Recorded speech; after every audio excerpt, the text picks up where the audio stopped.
water.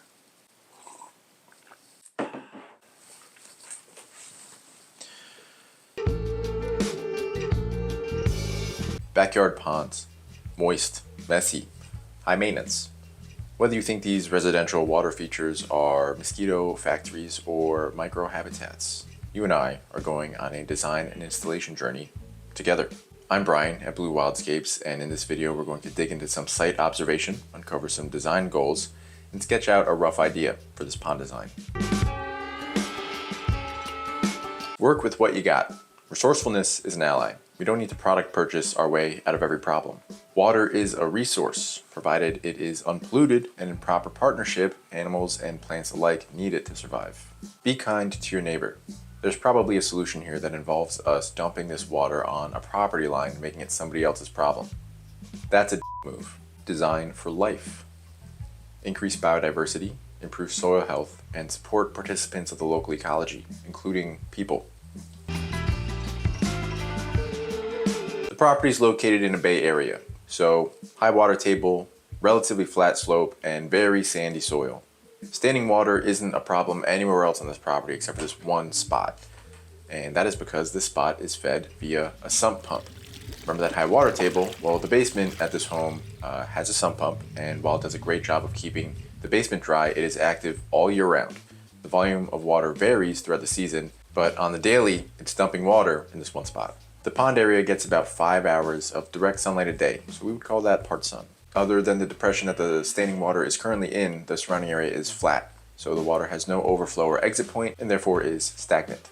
There are a couple shrubs around the pond, but most of the vegetation is grass and weeds, which need to be constantly pulled. The top layer of soil is mostly broken down mulch and pea gravel from a previous attempt to maintain this area. The space that we're working in is about 14 by 10 feet, and we're going to try to keep the scope of the project within those boundaries. Even as it is now, this spot is very popular with wildlife. Insects, namely dragonflies in the summer, and various birds throughout the year frequent this spot, and we like that. Let's start with things we don't like. It's messy, it looks gross, and it's difficult to maintain.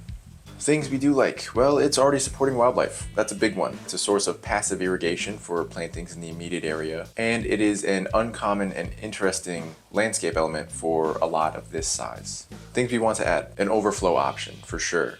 When the pond gets too full, the water should be able to go somewhere, ideally somewhere useful. An active irrigation element, some way to manually and conveniently remove water to be used in other plantings on the property, reducing our reliance on the municipal water supply. More native plants. That means more ecological value.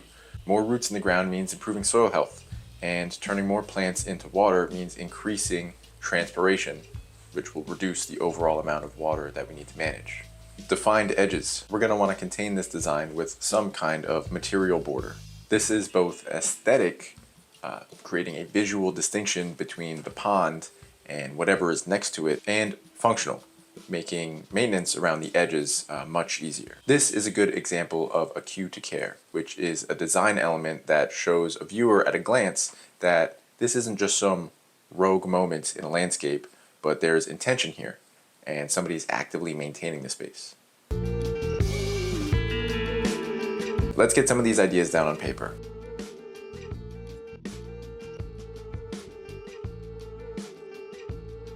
The space is about 14 by 10 feet, and we're looking to fit in there the pond, path between the pond and a fence on the east side, and some plantings. The space isn't too big, so we're going to do one cell to hold the water in a radial shape, sloping away from the sump output. We're gonna dig an overflow trench. We'll keep it as shallow as possible, maybe 18 inches to 2 feet wide, going northeast and then banking north towards some other plantings that we have not pictured. We need to leave room for a path between the pond and the fence. This will give us access for maintenance and just look nice. We'll dig a small pit for a manual well pump for water harvesting. We'll probably line that with a repurposed sump pit or something like that.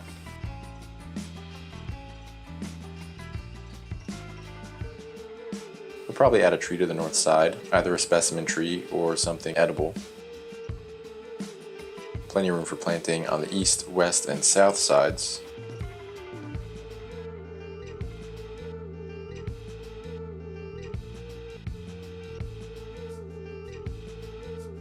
We're going to add a small solar fountain to move around some of the surface of the water a little bit. That needs a little bit of depth, but the depth probably should not exceed 16 inches, and that's before we add any aggregate to the bottom of this pond.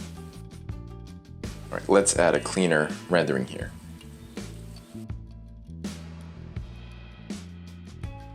I think that's a pretty good draft. We have a general idea of the size and shape of this project, which gives us enough information to start plant selection process and to make some decisions on materials if needed. And that's all for a future video. In the meantime, like, subscribe, leave a comment if you do something totally different or if you think we're on the right track here, and I'll catch you in the next one. See you.